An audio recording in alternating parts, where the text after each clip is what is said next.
De par son histoire, Nantes s'est forgé une place commerciale d'envergure. Le commerce a façonné son territoire, structuré ses paysages de quais, autant qu'elle a bâti son identité tournée vers l'international et l'export. Aujourd'hui, l'offre commerciale de la métropole constitue pour ces 24 communes un atout essentiel en matière d'attractivité. C'est une caractéristique de notre territoire qu'il faut préserver et même renforcer. Pour autant, l'armature commerciale métropolitaine présente des points de vigilance, voire certaines faiblesses. Nantes Métropole a en effet la particularité de présenter une hypertrophie de grandes zones commerciales en périphérie et une forte présence de centres commerciaux de taille plus modeste, mais insérés dans le tissu urbain.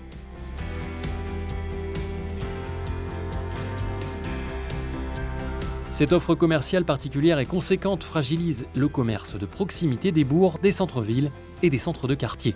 Cependant, les élus de la métropole se sont engagés à répondre à la demande de proximité. Et c'est là qu'intervient le Plume.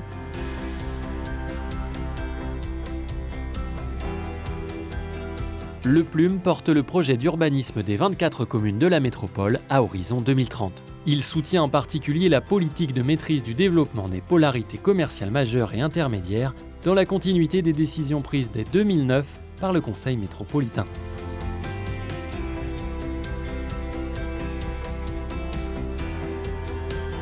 D'abord, le Plume définit précisément les conditions d'extension et de requalification des pôles commerciaux majeurs et intermédiaires. Contraints par exemple de prendre en compte les enjeux de déplacement environnementaux et paysagers, ils sont fortement incités à se développer à périmètre constant.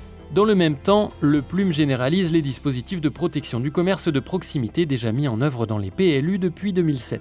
Le Plume encourage donc la polarisation des commerces en évitant sa dispersion, notamment par un seuil de 100 m² maximum de surface de plancher pour les commerces hors polarité commerciale. De plus, le Plume contient un nouveau document qui regroupe et indique de manière fine les possibilités offertes selon les zones commerciales répertoriées, l'OAP thématique commerce. On y trouve notamment nombre d'indications visant à promouvoir les modes de déplacement non polluants, situation au sein de l'agglomération, interaction avec les autres composantes du territoire, zones mixtes ou d'habitat, capacité à entrer en synergie avec les autres politiques métropolitaines, etc.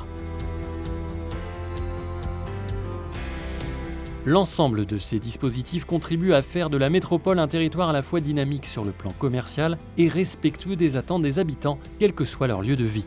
Un territoire toujours en recherche de complémentarité et d'équilibre, avec d'un côté des centres-villes et des centres-bourgs animés, et de l'autre des pôles périphériques bien dimensionnés et requalifiés. Bref, la métropole de demain.